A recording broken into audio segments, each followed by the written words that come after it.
রাধে মধুর বাণী ও নম্র ব্যবহার সমাজে এই লোকেদেরই আমাদের উঁচু স্থান। আজকে একটা ছোট্ট গল্প শোনাবো আপনাদেরকে।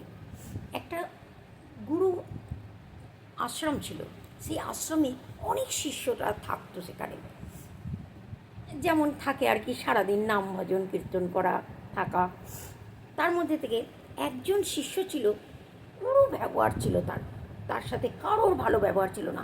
সে সবার সাথে রূঢ় ভাষায় কথা বলতো, রূঢ় ব্যবহার তার।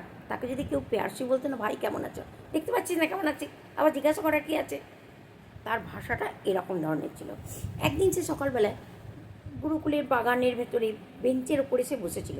সে দেখলো, সে কয়েকজনকেই বলল রাধে রাধে, কিন্তু কেউ তার উত্তর দিল না। কেউ হয়তো মুখটা নিচু করে চলে গেল, কেউ হয়তো অন্যদিকে মুখটা করে ঘুরিয়ে চলে গেল, কিন্তু কেউ ওর সাথে কথা বলল না। কিন্তু সে বসে বসে দেখলো সবাই একে অপরকে রাধে রাধে করছে, সবাই একে অপরের গলা মিলছে, সবাই সবার সাথে দাঁড়িয়ে 2 মিনিট কথা বলছে, কিন্তু তার সাথে কথা বলা কেউ পছন্দ করছে না। তখন সে মনে মনে খুব দুঃখ পেয়ে সে গুরুজির কাছে গেল। গুরুজি, আজকে সকালে এরকম এরকম হয়েছে, আমার মনটা একদম ভেঙে গেছে, কেন সবাই আমার সাথে এরকম ব্যবহার করলো? তোমার সাথে কেন এরকম ব্যবহার করলো সেটা তো আমি জানি না, সেটা তো তারা জানে, কিন্তু গুরুজি জানতো কেন করেছে সবাই ব্যবহারটা।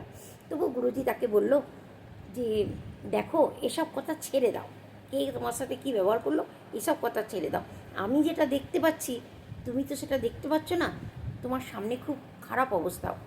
কেন গুরুজি, কী হয়েছে?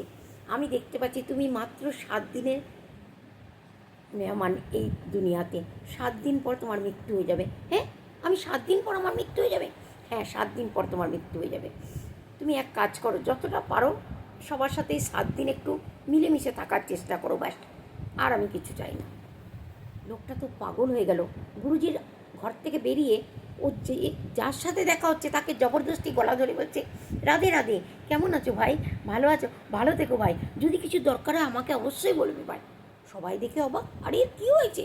সবাইকে গলা ধরে ধরে সবার সাথে নম্র ব্যবহার, সবার সাথে ভালো ব্যবহার করছে। 6 দিনের দিন সে গুরুজির কাছে আসবে, গুরুজি আর একটা দিন আছে, আমি কিন্তু সবার সাথে অনেক ভালো ব্যবহার করে এই 6টা দিন কাটিয়েছি। গুরুজি বলছে আমিও এটাই চাই, যে কালকে যখন তুমি থাকবে না, কেউ তো তোমার জন্য কাঁদুক, এমন ব্যবহার করো মানুষের সাথে। হ্যাঁ গুরুজি, আমি এমনই ব্যবহার করেছি পুরো আশ্রমের সাথে। পরের দিন সকালবেলা আবার এসে বলছে গুরুজি, আজ তো 7 দিন হয়ে গেল, জানি না কখন আমার মত হয়ে যাবে। তখন গুরুজি জিজ্ঞাসা করলো, তোমার সাথে সবার মধুর সম্পর্ক হয়ে গেছে? হ্যাঁ গুরুজি, সবার মধুর সম্পর্ক হয়ে গেছে। তখন গুরুজি বাইরের দিকে তাকিয়ে দেখলো সমস্ত শিষ্যরা বাইরে অপেক্ষা করছে তার জন্যে, সবাই কাঁদছে তার জন্যে। তখন গুরুজি বলল, তোমার 7 দিন পর মৃত্যু হবে না, ওটা আমি তোমাকে মিথ্যে বলেছিলাম, যে তোমার ব্যবহারে পরিবর্তন আনার জন্যে। দোস্ত, আমার মনে হয় প্রত্যেকটা মানুষকে এটা করা দরকার, এটাই চিন্তা করা দরকার, আমি এই দুনিয়াতে 7 দিনের মেহমান। তাহলে দেখবে ঝগড়া বিবাদ সব খতম। সবাই 7 দিনের মেহমান মনে করো এই দুনিয়াটাকে, তাহলেই দেখবে সব কিছু ঠিক হয়ে যাবে। রাধে রাধে।